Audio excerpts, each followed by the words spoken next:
alla ilaha illallah wa asyhadu anna Muhammadar Rasulullah. Amma ba'du.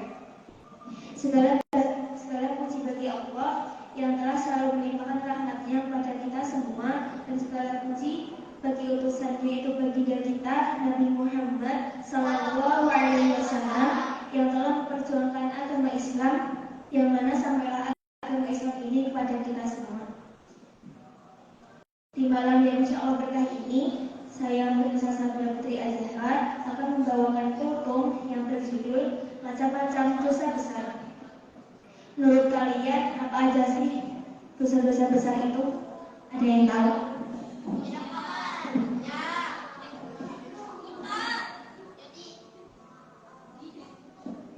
Nah, di sini aku mau jelasin dosa-dosa besar, tapi aku cuma mau jelasin 7 aja.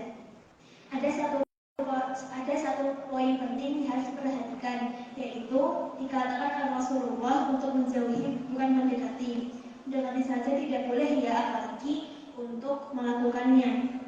Berarti sudah jelas keharamannya. Nah, dosa besar yang pertama adalah syirik. Syirik itu apa sih? Nah, syirik itu menyekutukan Allah. Ini adalah dosa yang sangat besar. Contoh perbuatan syirik itu kayak memuja-muja keris, berdoa kepada pohon, atau meminta kepada orang yang sudah meninggal. Kita sebagai umat muslim cuma boleh memuja, berdoa, dan meminta kepada siapa sih? Nah, betul. Kita sebagai umat muslim itu cuma boleh meminta, memuja, dan berdoa kepada Allah saja, bukan yang lainnya. Dosa besar yang kedua adalah sihir. Sihir itu bersekutu dengan jin. Ini tetap nggak boleh ya, walaupun karena pengobatan. Kan yang cuma ngobatin kita tanpa harus dikasih imbalan kan cuma Allah. Ini malah ngobatin sendiri, udah kayak bahan kedukun. Taruhannya juga nyawa sendiri atau orang lain, alias kembar. Sama aja kayak membunuh tanpa menyentuh. Contoh perbuatan sihir itu seperti pengobatan instan, susu, guna-guna, santet, penglaris dan ilmu hitam. Susu itu membuat menarik laki-laki yang kita mau untuk suka sama kita. Nah, kalau yang namanya suka atau cinta itu nggak bisa dipaksa, tapi alami dari hati. Guna-guna dan santet jelas merugikan dan menyakiti orang lain. Penglaris, kalian pernah dengar nggak sih atau pernah nonton di TV atau di YouTube gitu? Ada pedagang bakso, dia itu pakai penglaris, tapi penglarisnya itu pakai pakai selai dalam, tapi selai dalamnya dimasukin ke kuah baksonya. Wah ini udah menjijikkan, nggak halal, dosa pula. Nah, yang ketiga adalah membunuh manusia tanpa alasan yang jelas. Kita cuma boleh membunuh kalau ada alasan yang benar. Contohnya, kalau ada orang dibunuh gitu, kayak kejadian di Korea misalnya. Pernah dengar nggak sih berita di Korea gitu, yang tiba-tiba ada laki-laki dia tuh jalan gitu serempetan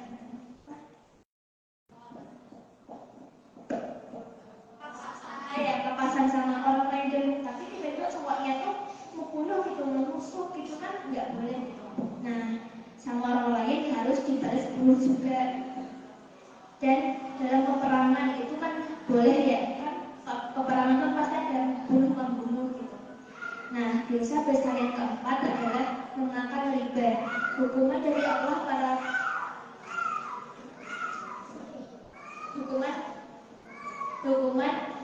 dari Allah bagi para pelaku riba adalah perutnya besar melebihi batas normal.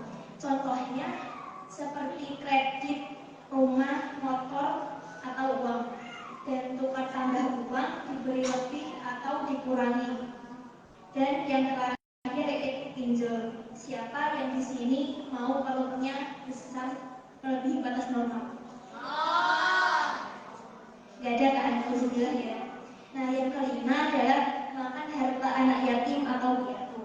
Kalau ada bantuan, harus dikasih ke mereka semua, nggak boleh ada sedikit pun. Nah, dosa besar yang keenam adalah melarikan diri dari peperangan. Kalau dia lari dari medan peperangan, berarti dia tuh nggak yakin atas pertolongan yang Allah kasih, dan pun jaminannya itu mati syahid kalau dia mati gitu.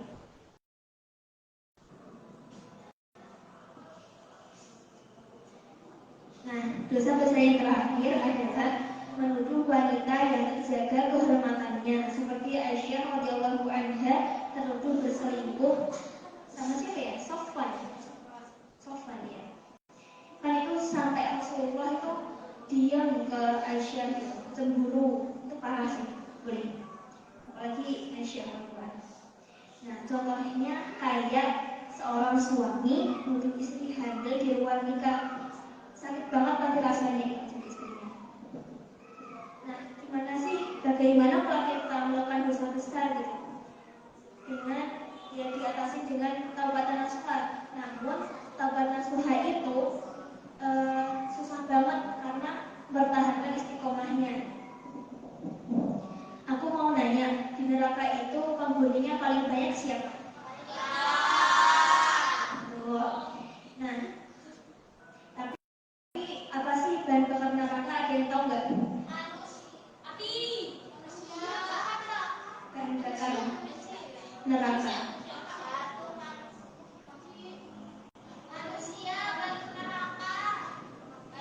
Nah, jawabannya itu orang kafir. Jadi kan masih bisa Islam bisa kafir. Ini orang kafir, manusia kafir. Mungkin segini aja yang bisa aku sampaikan. Kurang lebihnya mohon maaf. Maaf kalau ada salah pengucapan. Kebenaran dan kesempurnaan hanya milik Allah semata. Semoga bermanfaat. Sekian dari saya. Assalamualaikum warahmatullahi wabarakatuh.